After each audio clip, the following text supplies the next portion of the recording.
over the last, well, almost 10 years now is trying to give people the digital tools, if you like, to cope with this situation that we're always trying to fight against a lack of resources and trying to meet the needs of people with very often fewer and fewer funds and resources to do so. So what we at Click to Learn are doing is trying to address these issues and give you practical ways to make that job easier and just to get people on the ladder allowed to get on with their lives and not having this barrier of language facing them all the time. So just moving on from there, Alison, then what I want to show you here is just our response to that, really. And it particularly grew out of the pandemic when we all had to suddenly make this transition online. It was not a matter of choice, it was a matter of survival. So what you see here is our digital learning hub, and this is where you'll find the test, and Alison will show you that later on. The test was always designed to be the first thing that people were able to do in order to put them on the right course, set them on the right path.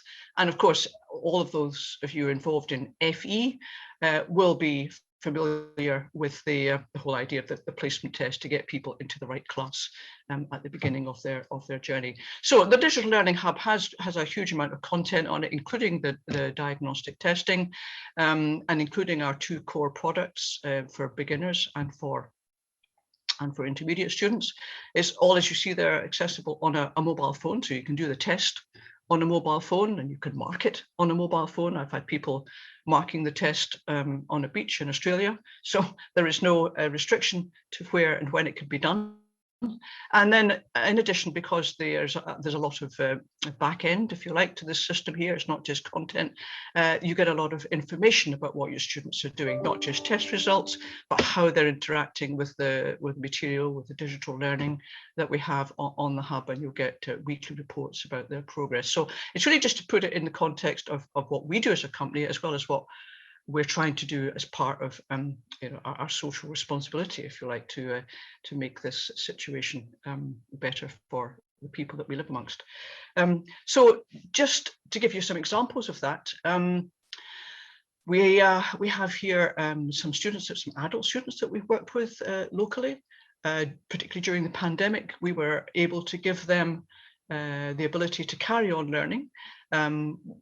As you can see, we're doing it in a supported way with their tutors, but largely learning by themselves with the software guiding them through the course. And those like Mohammed here, who got through to the end of the course, was awarded a Sitting Guild certificate, which we have integrated into our intermediate course. So that's just one example of an adult learner that we can help, working with, in this case, a community group for ESOL. And then the other end of the scale, because we always designed our software to be, if you like, neutral in terms of age, then we can see here the impact it's having on a number of youngsters aged around 10 to 13, working at the lower level, working in our basic skills course. In India, we've got a couple of pilots running there at the moment. And again, they're getting a bit of support from someone on the ground in terms of just checking their progress and making sure they know what they're doing. But they are largely teaching themselves with the software. And this is at a much lower level. We actually have a course that takes people from a pre-beginner stage. And I'll talk about that.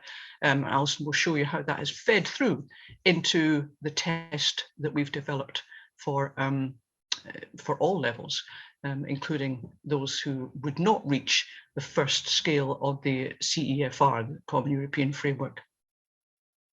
So moving on then, Alison, I think what we'll do is just let you give people a quick look at the hub, if you can do that, and then I will talk a bit more about the test and how we've changed it recently.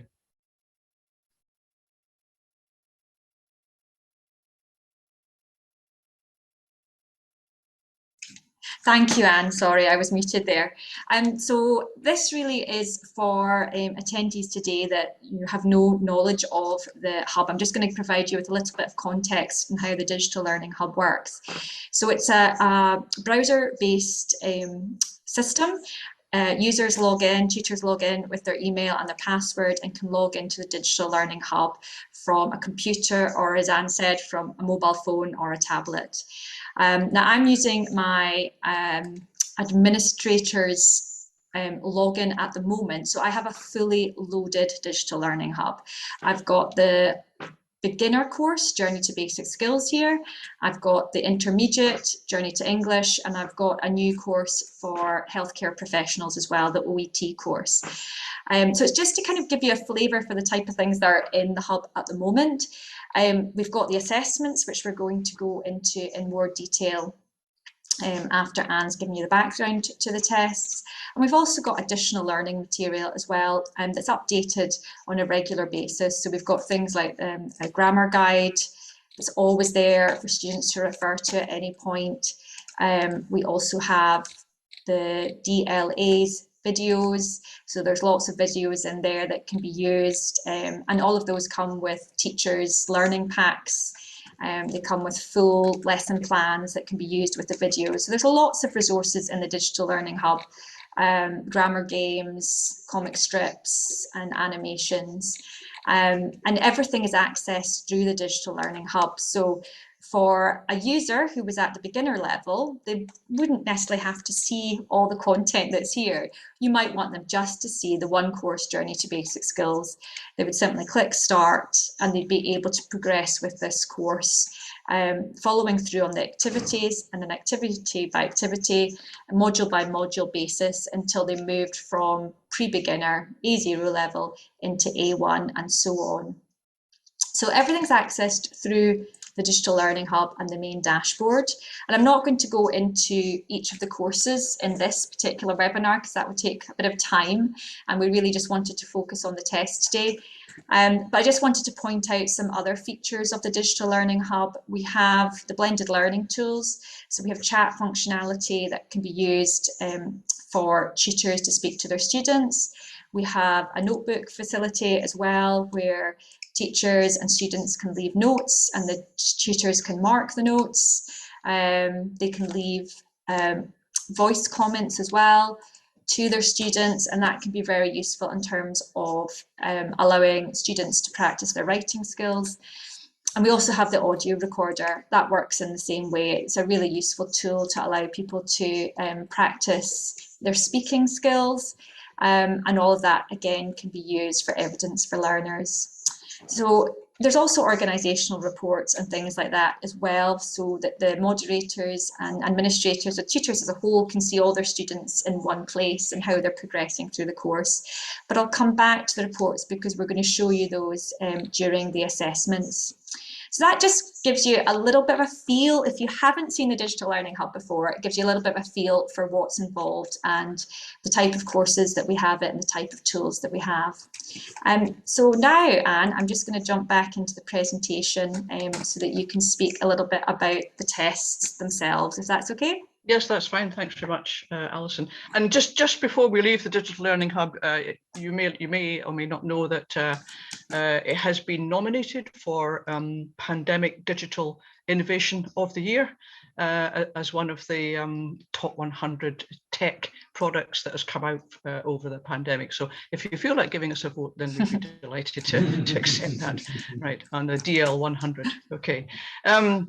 So here we go then on the actual tests themselves. This slide is just to give you an overview of, if you like, the structure of it. And I mean, it has apparently got more complicated, but for very, very good reason. We started off originally just with one multi-level test, which went from A1 to A2 to B1 to B2 to C1 to C2. And anyone, of course, who's familiar with the European framework, that's just what everybody uses to classify learners into beginner, intermediate and advanced. And you probably have very few learners going in at the advanced level. Most of them will be lower down. So that was what we started with. And then, of course, we spent quite some time developing our award-winning basic skills course, Journey to Basic Skills, which deliberately tackles the whole bunch of learners that come in at a lower level, unable to cope with the English script, the English sounds, and unable to read a paragraph and answer questions as they would be faced with in a diagnostic or placement test at A1 level. So it was a logical thing for us to develop a test that matched the course that we'd written, and it did actually pick up. And there's quite a wide range of abilities even within that so-called beginner level. So what we did was we took about a bit over 100 test items, and we designed a test that would be completely open to anyone who had no words and no sound, if you like, no instructions that they could follow on screen. It's all done through iconography and through animation and through images and through example. So we get a fairly clear picture by the time they've got to the end of the 100 items, what kind of learner we've got here. Have we got someone who genuinely knows absolutely nothing about the language, or have they got a bit of knowledge? Have they got a bit of tourist English? Can they say their name? Or they recognize some letters and so on? So from those 100 items, we give them a score at band 1, which is the lowest level, to band 3, which is the highest. And if they score well in the band 3 level, we allow them to proceed to A1 to see if they can actually handle a short piece of writing and answer some questions on it. So they have got the chance to progress. And we did, for example, we found that when we worked with the youngsters in India, that they were all around about the pre-beginner, the A0 stage.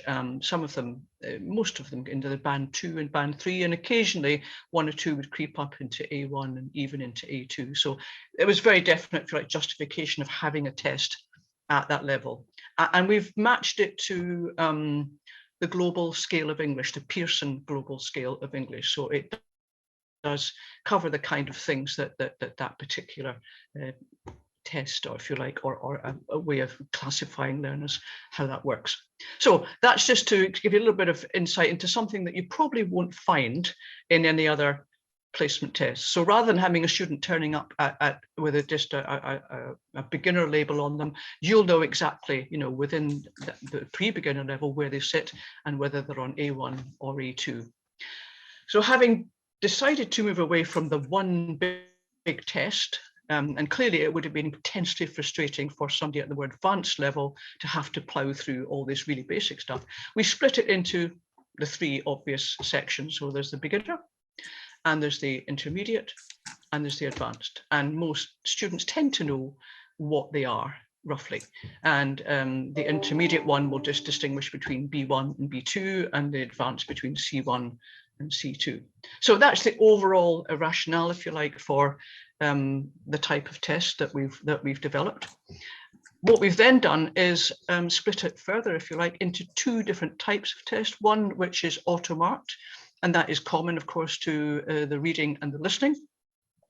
It's relatively easy to design questions that can be marked by multiple choice, and to give enough leeway to the learner to allow for the odd slip, but clearly capture the idea that they've been trying to suggest, if it's correct. And then the full test, which clearly needs to be marked by a tutor, including speaking and writing. And Alison will show you a bit later on how we capture the speaking and how we capture the writing, and how, as a tutor, you'll know when the tests have been completed by your student. So the auto-marked one is always available on the hub, and there's no limit to the number of times that a learner could try it. The full test, because obviously a tutor needs to be involved, then if you want your students to retry it at some stage, then you can simply reset the test for them, but that's under your control. So that's the sort of overall picture of what we were trying to do with the tests, and Alison will show you, take you through a bit of a live run. She won't do the whole test, because obviously you'd be here till 6 o'clock working your way through it all, but it's simply let you see what it's like from a student's point of view when they log in. A couple of things that we have done with the test, because we wanted to get this snapshot of what a learner's ability was like at that moment in time, then we do ask them to complete each section in one sitting. rather than go off and consult Google or whatever and come back. But not that that's probably going to help them, but just to make sure that they do that. And then obviously to make sure at the end, we've refined this over and over again to make sure they understand that once they click submit, they can't go back and change their answers. So it's a little bit more of an exam feel to it, if you like, in that sense. And then you are picking up exactly where that learner is at that point in time, and you'll see all the evidence for what they've done. So that's just another way that the test functions a little bit differently, if you like, from the digital content itself, which is much more open and non-linear. Okay, right. I think that probably covers most of what I want to say. And I'm obviously happy to pick up any questions later about how we structured it and how learners would access it. So I'll hand back to you, Alison, to sort of run through from a student's perspective just what this is actually like. Thank you, Anne. So I'm just going to use a different, make sure you can all hear me. I'm unmuted. And I'm just going to check you can see the Super College screen in front of you and not the slides. Excellent. So this is a student view. The student is called Azim, and as you can see, he does not have as many content options loaded for him. He's got the Journey to Basic Skills course, and he's got the 2 tests, but this could be just one of the tests or none of the tests.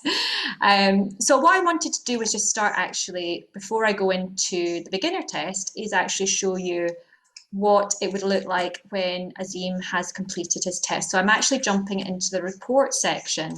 And can I just confirm you can see the report section there? Excellent. So in the report section, we can see that Azim has done 54% of the Journey to Basic Skills, which is great. And if I clicked on View Full Details, it would take me through, the granular detail of which activities he's completed. I can see that he has taken the full skills test. He took the intermediate test, and he's awaiting the tutor to have his tests marked. And I can also see that he's taken the short skills test, the one I'm going to show you now. And he has his results in. He got an auto mark. He's got 29 out of 59 for his reading and 25 out of 42 for his listening. And that's at the pre-beginner level. So that's what Anne was talking about there, how we've introduced these granular bands within pre-beginner to give you more detail. And if you have any questions on what the scoring means at that level, we can go into that later. So what we're going to do with the short skills one, you can sit that test again. So I'm just going to show you what it would be like for Azim to go in and take that test. So we're going to select the short English skills test and the beginner short test here, level A0 to A2, and click start. Now, the first thing it's going to do is check to see if the audio works. So it's very simple. Click the button. Hello. And I can hear that hello. Could you all hear that audio? Fantastic. Excellent, everything's working. Let's continue. So here it says you've already had your mark, but you can try and improve your score. You got B2 last time. You can now do the English skills test as many times as you want. So I'm going to click OK, and I'm going to click here to reset the assessment. Fantastic. Hello. Just testing everything works. Start, and here we go, sitting the English skills test. So the assessment itself takes about 30 minutes and you cannot go back. So I'm just going to show you some of the elements in here just to show you what it feels like for the student, but obviously I won't do the whole test. Because it is pre-beginners, we don't have that many written instructions or audio instructions here. It's the animations that we use to show learners what we're expecting them to do. So in this case, this isn't what you would expect to see in a typical English skills test, but it's in the pre-beginner one. We're going to see if they can match upper and lower case letters. And actually this format's quite similar to what we do also in our Journey to Basic Skills. And I'm going to put these in here. It just gives you a little bit of a feel for what this test would be like. I'm going to select that one there. Click forward. It's got quite a few of these. I'm not going to do all of them, really just so I can show you again what's expected and what's in the test. So I'm going to click forward on that one. Matching numbers. Here we go. Just doing a little bit of numeracy as well, and so forth. So here, matching the items to the right pictures, and on it goes. So it does just give you a little bit of a feel for what the pre-beginner test is like. And then once they've completed it, they return to the home and then they move to the listening section. So I'm not going to complete this full test at the moment because you would have to sit and listen to me. I'd come back with quite a low score, I think. So it's just to give you a feel for what it would look like at this point. What I am going to do, though, is take you into the next phase of the demonstration, which is the full, the tutor view of the full mark test. So I'm going to come out of this window now and jump back into the tutor view. So just bear with me while I pick this up. Right, fantastic. Let me just make sure I've got everything I need.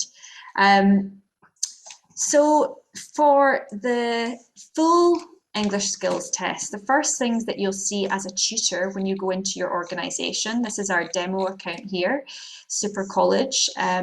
The first thing you'll see is the notifications. You'll also get a notification by email when a student has sat the test. So you can see here, notification pending. Hi, Alison, you have a notification from Azim Ali. You can click on that email and that will take you straight into your account. You'll also see the bell notification at the top. And again, that's telling me who within my group of students has completed the test. So in the notification center, I can see that Azim has completed it. I can click on that and that will take me into the organizational report where I'll be able to see all of my students and which ones have completed the test. So that might just take, just while that's loading up, this one might be loaded up earlier. There we go. So I can see everyone who's completed the short skills test here. And then below that, I can see the full English skills test. So can I see Azim? Yep, there he is. He sat the test today on the 7th of October and he's completed it, but he doesn't have his report yet because it's not been marked. So I'm just going to show you, if I click on this little icon here, it will bring up the test. Another really useful thing to highlight when you're a tutor marking the test, you can see a marking guide. So I'm just going to click on that marking guide so you can see that as well. And that just gives you some more information. You know, it could be quite useful to refer to, gives you a detailed description of the marketing criteria for reading, listening, writing and speaking section. It also shows examples and of answers and possible comments that you can leave for your students, and also the kinds of things you might want to give to your students in terms of feedback. The guide also provides an explanation of the CEFR levels, A1, A2, and the writing marketing criteria as well, with some examples there. So that's quite useful to have when you're marking it, and any tutor can go in and refer back to that. So if I go back to the test again, yes, so there is the explanation. Now you'll notice when you're seeing the test view in front of you, the test score for the reading is auto-marked. So that's 14 out of 19 correct answers. So that recommended level is B2, but you could go in and actually sort of change the mark as the tutor. So this is showing the B level questions, the B1 questions they answered, the red ones where they got it wrong, and also the B2 questions as well. And then you can go in, see the wrong answers, and you can potentially change that mark. So, you know, you can see it's sailors, you can see, yep, that's right, restaurants and shops, but you might want to say, actually, I know what they meant by that. You know, they were able to read and understand the question, even if their spelling wasn't quite correct.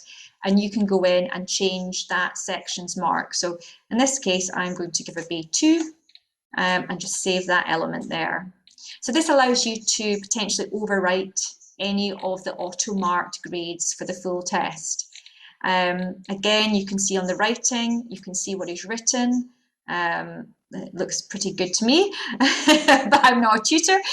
You'd be able to mark that if it hasn't put in enough information. If you hadn't written enough, you might want to say not attempted or not achieved. I'm going to give him a B2 and correct that. And mark it. Listening, he scored 18 out of 19. And again, you can see the B1 questions, the B2 questions, and give an overall mark. I'll give him a B2. And you can leave feedback. So, excellent, check. Maybe you might even want to say take your time when reading the question. Whatever feedback you want to give, you can put it in there and he will also see that feedback. And then finally, you've got the speaking section. Now, the speaking section, hopefully you'll be able to hear this. You can hear their answers. So the first question was, tell me about yourself. My name is Azim. Can you hear that? I am from Afghanistan. I live in Glasgow now. So you can listen to all of their speaking answers and responses through the system as well, and then you would mark that there. So when they're speaking into the system, I think it cuts off after 3 minutes. So there is, they know not to keep on talking, but to be honest, probably most of them just talk for about 1 to 2 minutes at most anyway. And again, you can say clear speech or whatever it is you want to feed back on, and then save it. And then again, once you've read all those answers and responses, you can give them an overall score. Excellent progress, I'll just put in there in terms of the feedback, and then save it. So finally, you can say, well, that now has been completed. I'm going to save that. I'm going to send the result and feedback to the students. The notification has been sent to the student. And then you can also view the feedback on the user's report. So this is the feedback that Azim will see when he goes in. He'll see that his test has now been marked, and he can say, right, okay, what did I get? And you can see your full intermediate test, and you can also see the feedback that was given by his tutor. And there you can see the one that I added just on the live system there. Gave him a mark B2 for his listening. We said, excellent, take your time with reading the question. And the other feedback that's there as well. So that's how that looks in terms of the report from a tutor's view. The other thing I'd quite like to show you is the report that they can download themselves. So I'm just going to go back to the organisational report. Let's see if that's going to come up there. Oh, it might be quicker. Let's just see. Now that we've finally done that report, we'll be able to scroll down and see the feedback that the student can download. Just give that a couple of seconds to load, because this is actually on our live system rather than a demo account. And once you've got next to the eye icon, there's a little kind of star certificate icon. And when they click on that, that will bring the full detailed breakdown. Here we go, I'll be able to show you it here. So Azim, here he is, his score, we've just marked it together. Should have asked you for feedback. And here's his report. So it gives the name of the organisation, student name, the date the test was taken, their reading result and what that means. So if he's got a B2, they can read with a large degree of independence, adapting style and speed of reading to different texts and purposes, and using appropriate reference sources. So all of that is supplied within the report, so they can see what they would need to do to progress to the next level. And it's at the very end, they get their overall result. Now, the result for that test is stored within the system. Other tutors and moderators will be able to see that report, and the tutor and the student can download the report as well. So I'm just going to download that so you can see it. And that's the report that the student now has. And in some cases, we've got a client in Hong Kong and they tend to want to print out all the reports for their students and give them back to them when they see them in their centre. So that's really just a kind of very quick overview of what the test entails and how it works, just to give you a feel for what it looks like. And that was me just doing the intermediate test. which is the longer test, and that would take about an hour. But of course, there are other tests. There's the advanced one, the beginner test, and also the short test that were shown earlier. So now I'm just going to hand back to Anne and see if we have had any questions.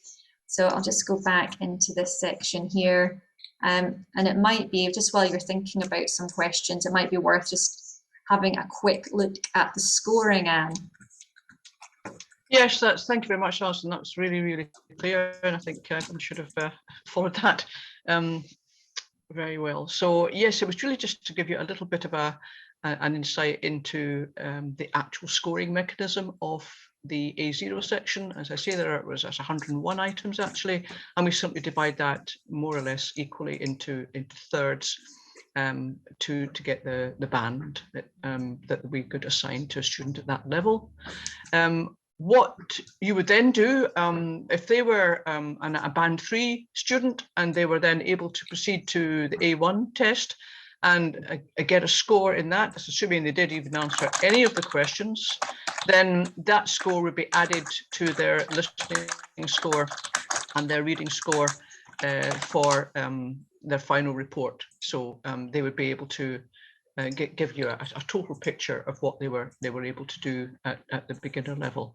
So it's a fairly simple system, one that everyone I think is familiar with operating just on the basis of a cutoff score, which is usually more than half the answers that are allocated to that particular part of the text.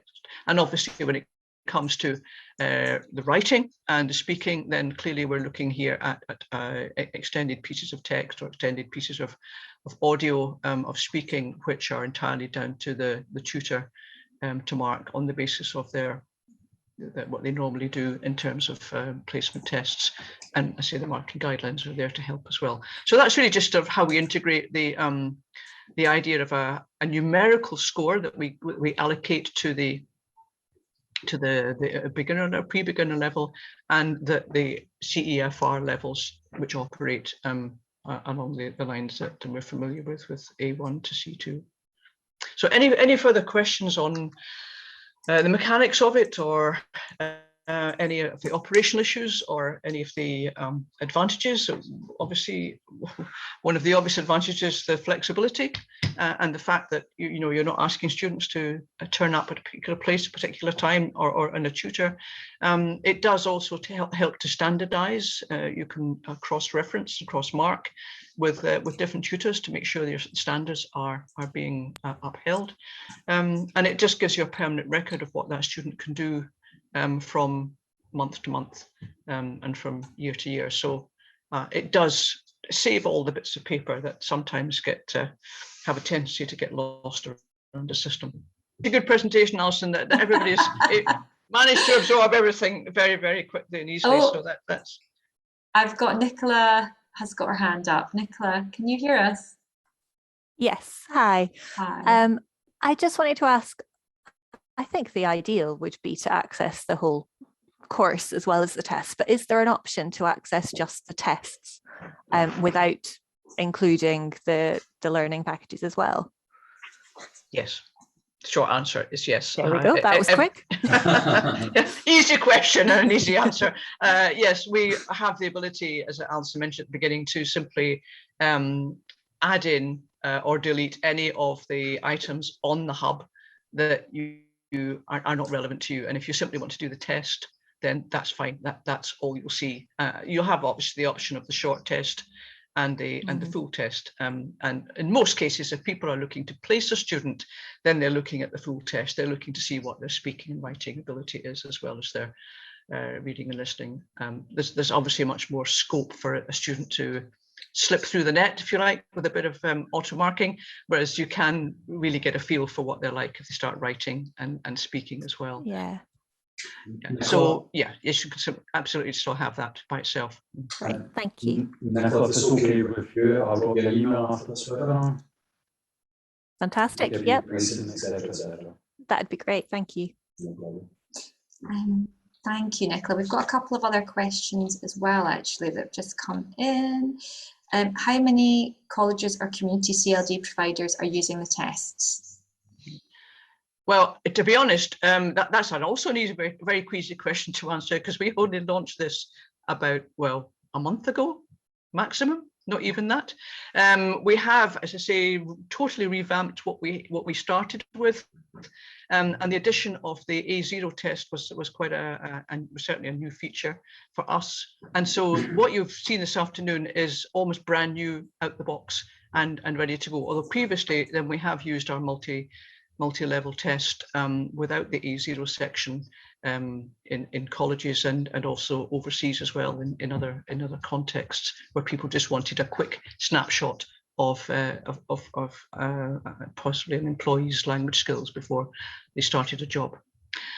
I see one or two more questions coming in there. Yes, exactly. It can be delivered remotely. As I said, we have had people, taking it, well, wherever. I mean, one of the issues that sometimes crops up is how do you know it's a particular student? And clearly, unless you have some kind of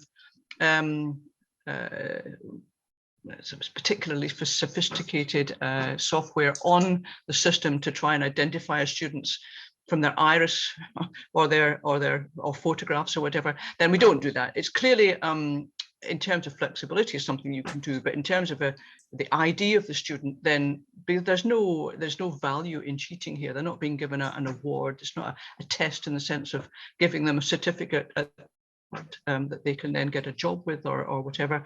It's just purely diagnostic. And in that case, yes, you can choose the time and place when the student does it. If they have a mobile phone, it's all adapted to the screen size of that as well. And likewise, your tutors can mark from any location and on any device. Yes, that was one of the questions, is can the test be delivered remotely, for example, at a student's home? So yeah, I think you've just answered that, yes, as well. I've got Terry McBurney asking for details of cost, so I'll just forward that to you, John, as well, just to follow up with Terry, if that's okay. And Carolyn has asked if there's several versions of the same level of test so that students don't get used to the questions. The answer to that is no at the moment. We do have additional material that we will be adding over the next 2 or 3 months, but at the moment there is just the one set of content. So yes, there's theoretically the student, if they did it more than 2 or 3 times, they would certainly probably get to know the answers. So in that sense, it's not an accurate picture if they've taken it multiple times. I see a question about accepted by many institutions.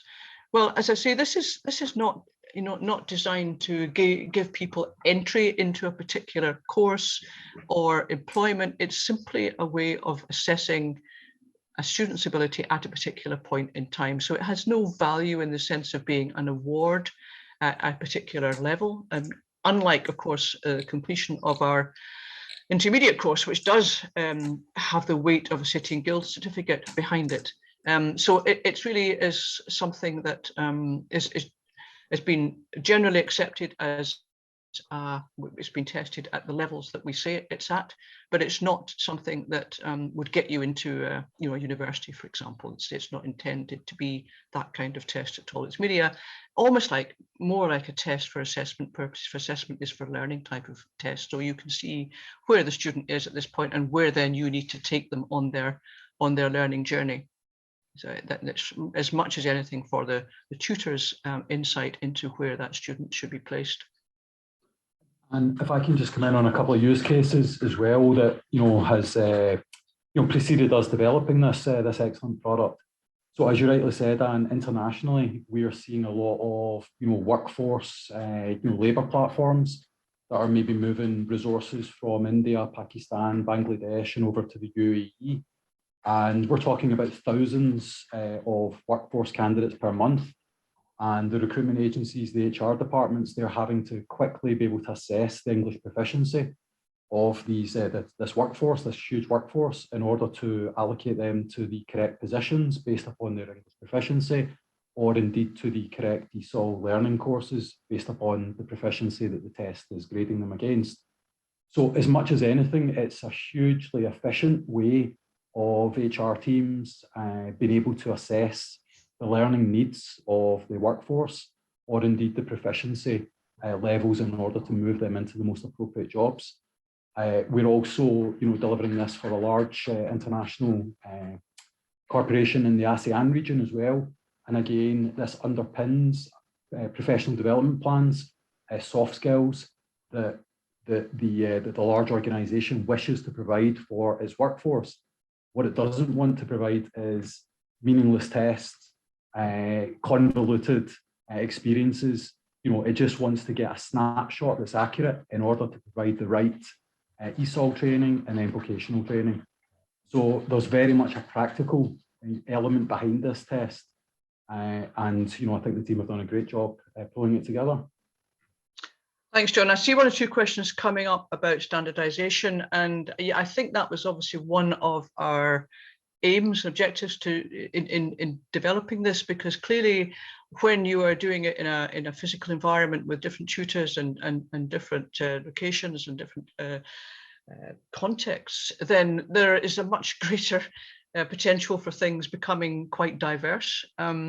And we all know, of course, that if we've been marking markers for an exam board, that there is inevitably some tutor disparity in the way tests are marked. What this system does is it allows everyone to have visibility, it allows transparency, and it allows everything to be in the one place, and the student to have exactly the same experience as another student. And I think that in itself is a form of standardization which is beneficial to the learner, and certainly makes life a lot simpler for people trying to manage this process of administering maybe hundreds of placement tests at the beginning of any intake of a cohort. So I think that in itself, apart from the cost effectiveness, there are some areas where you just have simply tutors buzzing around in taxis trying to get to different church halls and things to find a few students, and it just cuts out all that kind of expense and time,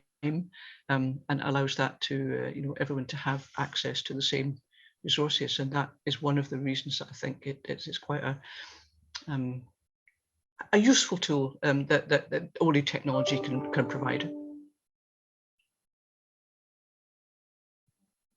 I see there's quite a few questions coming up about cost, John, so I'll hand that one over to you in due course. I'm sure you'll be only too happy to handle that. John, of course, is our commercial director, in case you hadn't worked out. I was planning on going on holiday tomorrow, but maybe not now. We got a lot of questions there and at the end, and yes, a lot of them were about price. We will follow up after the webinar with some more information. The webinar is also being recorded, so you can share that with colleagues or people that couldn't make it on the live webinar today. But I'd just like to say thank you very much to everyone that has attended. Really appreciate your feedback, and thank you very much